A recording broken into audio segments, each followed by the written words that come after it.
Hey guys, welcome to Five Star Man Champions Livestream. I'm your host, Neil Kennedy. I'm glad that you are here. I trust that you're doing well. I pray for you often. If you're listed on Five Star Man Partners, I want you to know I lift up your name. I pray for you. I call out your name unto the Lord. This is where I do it, right here in this room. Typically, there's an intercessory time of prayer at about 3 a.m. in the morning, and I do that often, and so I did that this morning. And I'm not telling you that for any other reason, but to encourage you and let you know that I am praying for you. I appreciate you that are Five Star Man Champions. You partner with us, and you make this available.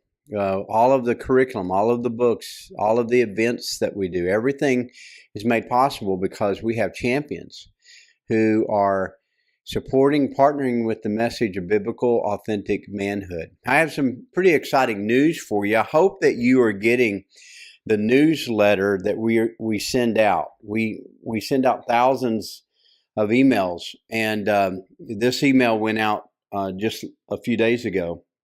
And I provide a little teaching and then some announcement. The Authentic Five Star Man Conference. Go ahead and mark your date, March 1st and 2nd, right here in Tulsa, Oklahoma. You're going to want to be here. This is going to be a very, very special gathering. And I promise you, you're going to be encouraged and you're going to be equipped. You're going to be empowered when you come to the Authentic Five Star Man Conference. We already have the speakers lined out. We'll be rolling those out soon. Breaking news, we are now broadcasting Five Star Man content on Christian Life Television, and there's others that are wanting us to do the same. Amazingly, at no airtime cost. We are providing content, but they are sponsoring us to do so. So we're not actually paying for airtime. Most television ministries have to pay for the airtime. We're not having to do that. And so it's pretty remarkable. By the way, just a footnote, we're actually going to be providing a documentary on my father's books. He wrote 19 Western novels, and we're going to provide a documentary about his books on the Old West channel that is broadcast as well. So that's pretty exciting. And then in 2024, what we're going to do is we're going to really focus on the Spanish effort of Five Star Man. We already have Brazil covered with Portuguese. Books are being translated. We have hundreds of thousands of men that have already connected with us there. But we set up a call. I'm going to be meeting with an incredibly influential leader in Chile. And so we're going to be meeting on Zoom in a few days, and I want you to be praying with me about that. So we're going to do a lot of work to get all of our resources available on Spanish, and so we're growing. Thank you for being a part, and I appreciate you, what you do. Your investment, your partnership is what makes this happen. Now, last week we talked about when life beats you down. We talked about Jehovah-Jireh. I hope that you're getting your field notes. And so we're talking about the Name Your God series. And last week we talked about Jehovah-Jireh. This week we're talking about Jehovah-Jireh. When it seems there is no way out, the Lord provides. When it seems like there's no way out, the Lord provides. So we're going to get into this teaching tonight. Go with me to Genesis chapter 22, verse 14. Genesis chapter 22, verse 14. Oh, by the way, I've got a lot of feedback regarding my new Bible. This is a Five Star Man edition branded Bible. We have a logo here, my name, and then we have on the spine the Five Star Man logo as well. It's kind of muted on screen, but in person you can see it. Some of the best leather you'll ever grip and take hold of. I love this Bible. It has great margins. It is really has become quickly my favorite Bible that I've ever had. And so I'm really excited about this. We're actually partnering with Scriptura, who is formerly Paul's Leather. And we're going to have a link directly so that you can get a 5-Star Man edition Bible. And not that we're going to make any affiliate money or anything. You want one, we want you to have it. So Genesis chapter 22, looking at verse 14. So Abraham called that place, the Lord will provide. And to this day it is said, on the mountain of the Lord it will be provided. On the mountain of the Lord it will be provided. What an amazing name. Now, as we get started, I want you to see something about this name. The name are what is called HaShem. The name Jehovah-Jireh allows us to see the unseen realm. That's exactly what the name actually means. A lot of people are confused to think it means money, that he's going to provide money to us. And it's so much broader and deeper than that. And what I want you to see in this one, in this teaching, is God will help you see that which is unseen. And he will provide what can't be provided on your own. So I want you to see this. The term Yahweh is actually called a tetragrammaton. A tetragrammaton is the word does not have vowels. It's only the consonants of the name. So we're not exactly sure how to pronounce the name. The reason why the Jewish will not pronounce the name. So what the Jewish people do is they will not refer to Yahweh in his name because they believe that the name is so sacred that they should not ever utter the name with their lips. In fear, not in faith, but in fear that mentioning the name in some way would be blasphemy or using his name in vain. So what they do is they will actually use the name or HaShem, or just refer to the name without mentioning the name, or they will use the substitute Elohim or Adonai. Adonai is Lord, Elohim is God. So the confusion is God is not a proper noun, a name. God is not a proper name. God is a type of being. God is not identifying the person.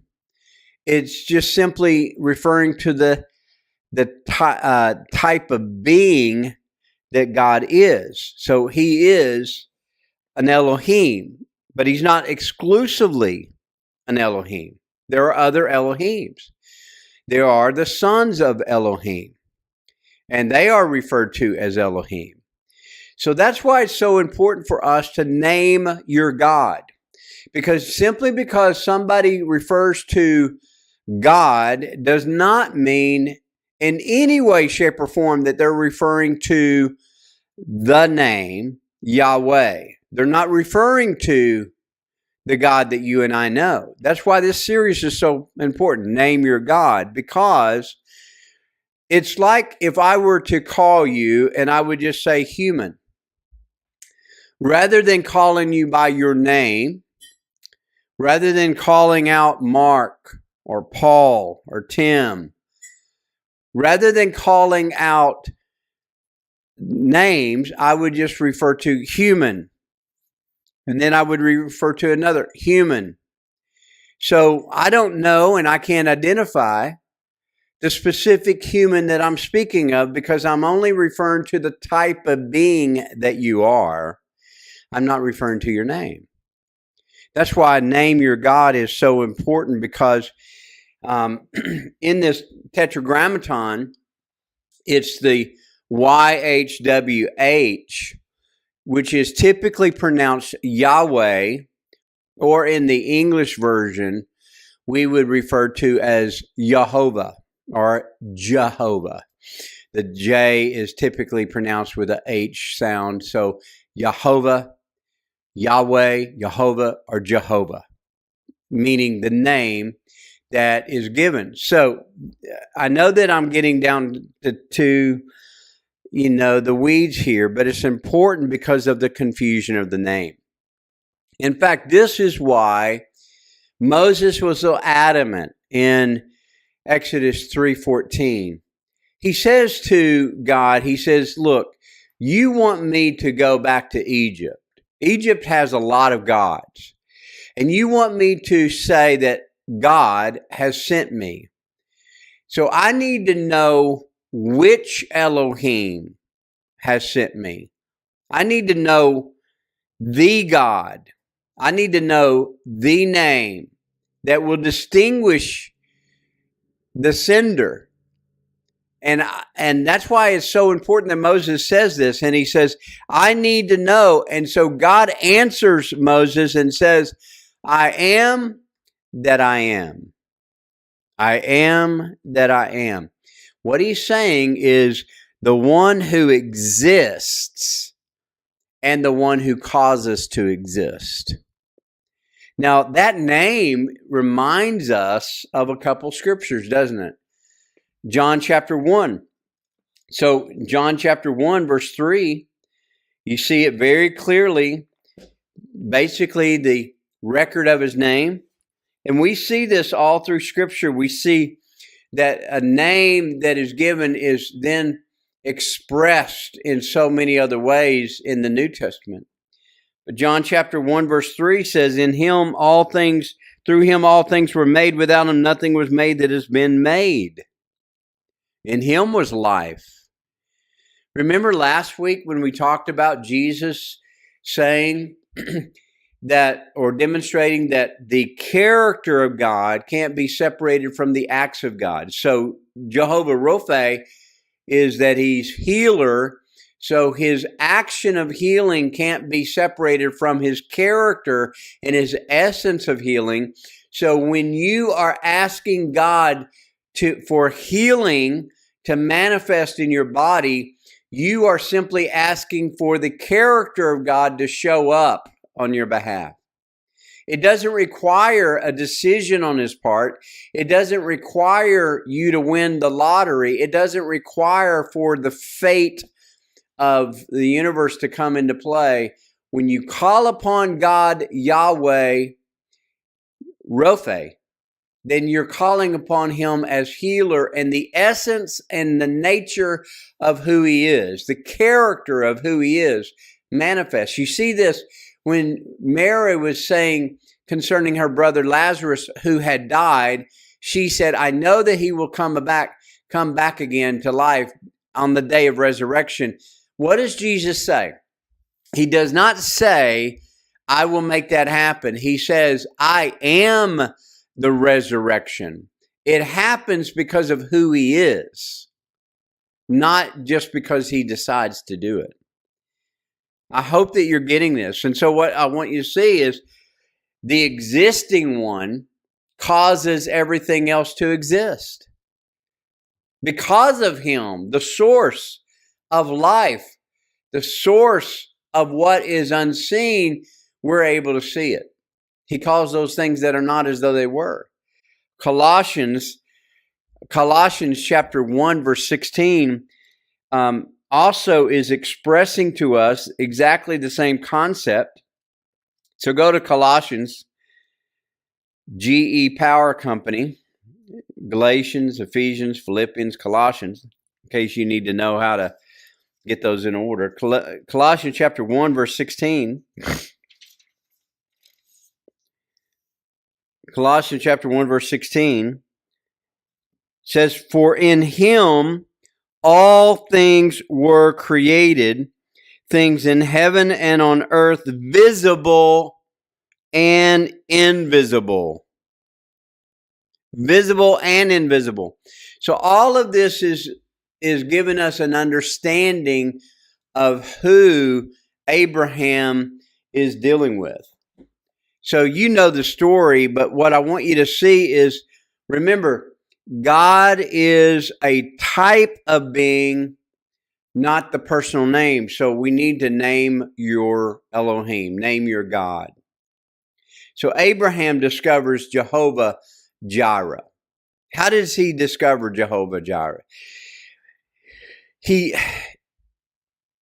Abraham is called to do something that no one has ever been called by Yahweh to do.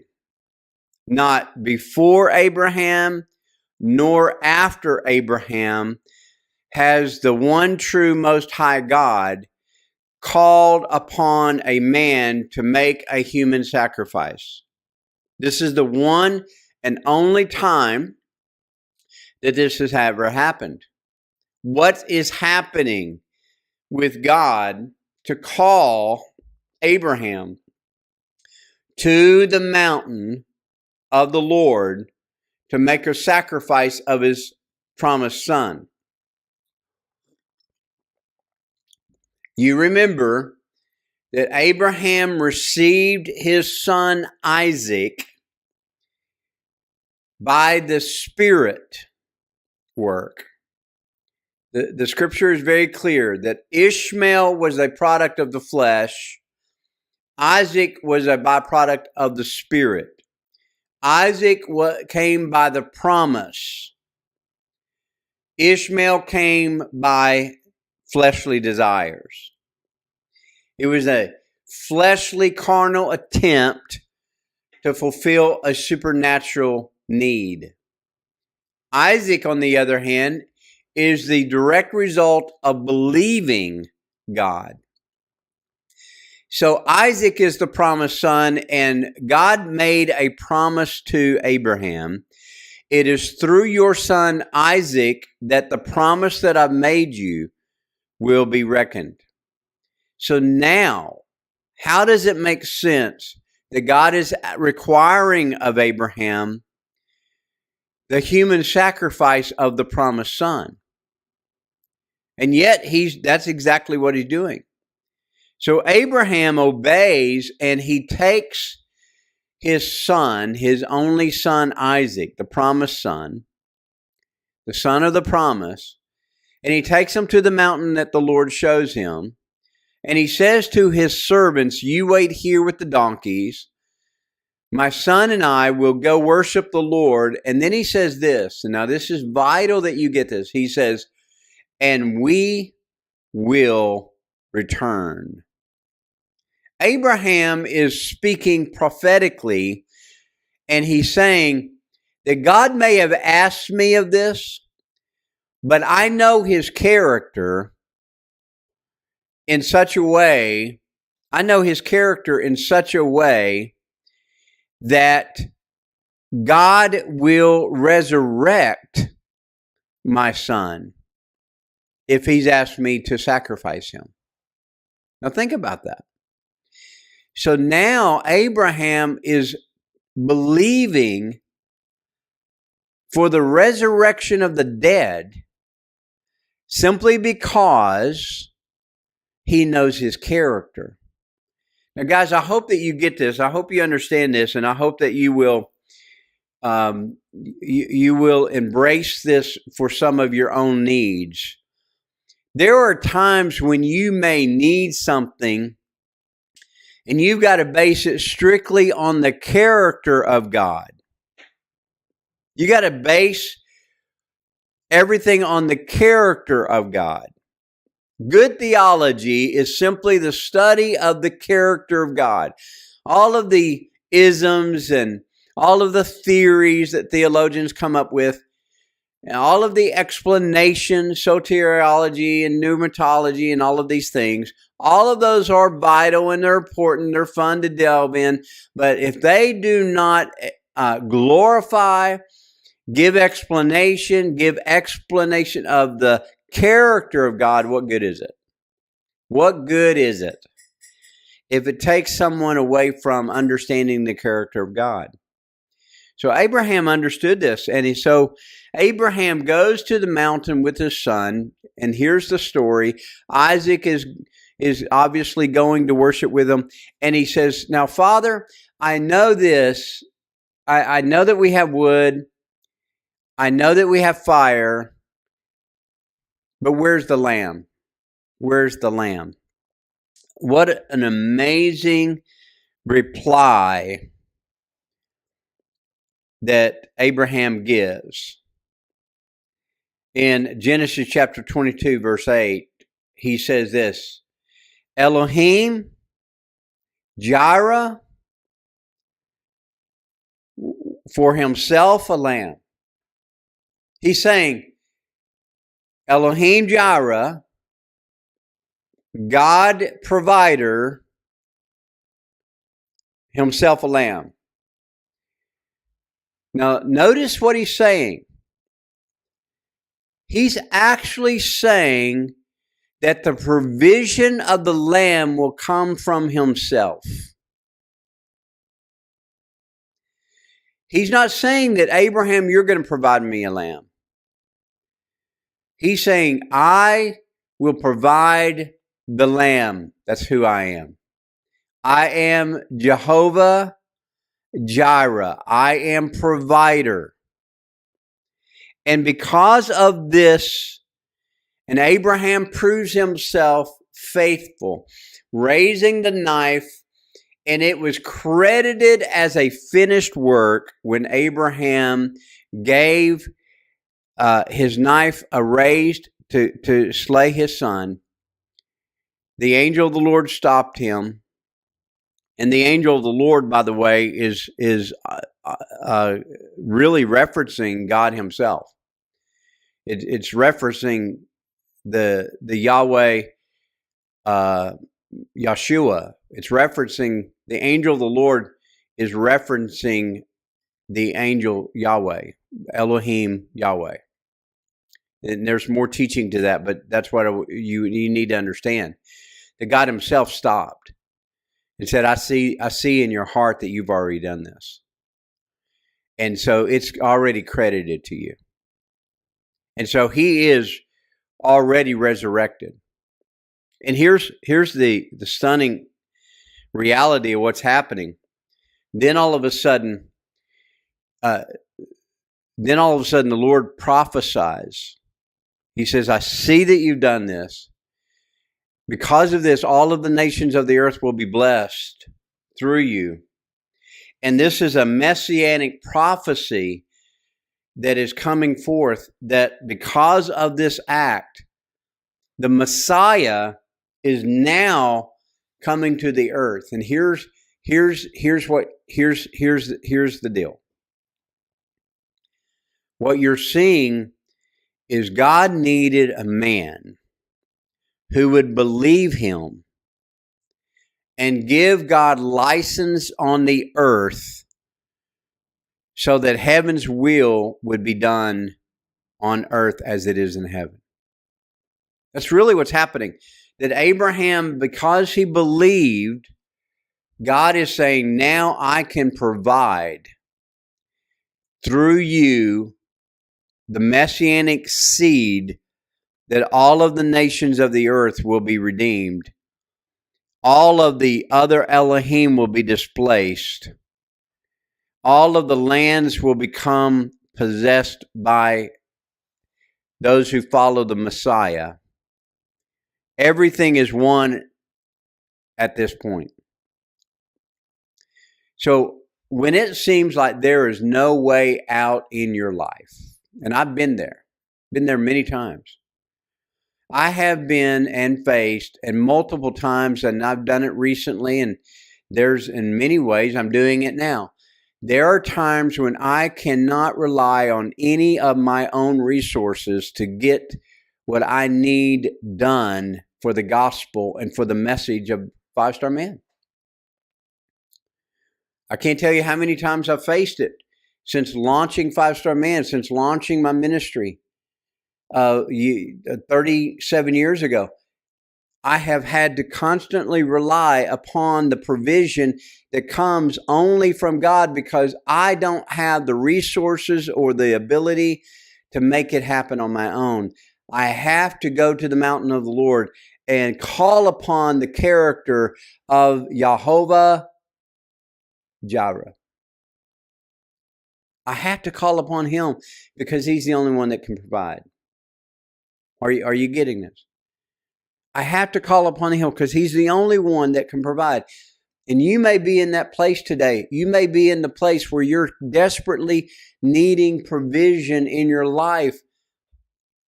Obviously, in salvation, you can't provide salvation on your own. You can't be the lamb. You can't offer anything. It takes the provision of the Messiah to be the sacrificial lamb for your redemption. If He spared not His Son, why would He spare anything else that you have need of? So you may be facing bills. You may be facing difficulties in this economy. You may be facing a need in regards to health and healing, as we did last week, talking about Jehovah-Rapha. But today we're talking about Jehovah-Jireh, and you may be at a place where you know there doesn't seem to be any way out. As Moses climbed the mountain to offer his son, there seemed to be no way out. And yet, here's what Abraham did. He understood the character, the quintessential essence of Yahweh. And he knew this. I know the character of God. I'm not serving one of these false gods like Moloch, who's wanting children to be burned in the fire. I'm not serving these wicked, lying gods like Baal. I'm not serving these wicked, sexual appetite gods like Ashtoreth or Ishtar.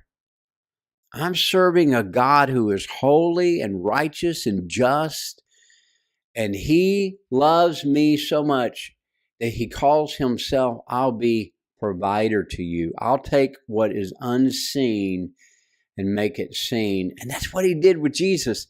He took the unseen Jehovah, Yeshua, Jehovah, Jesus, Messiah. I'm going to give you the lamb, and I'm going to provide. Man, this will change your life. This will change your life when you are trying to be stuck in a performance-based faith or religion. When you are trying to be the one who works your way, when you're trying to be the one who somehow gets everything through your own efforts. When you learn that you're serving Jehovah-Jireh, it'll change your life. It'll change your life.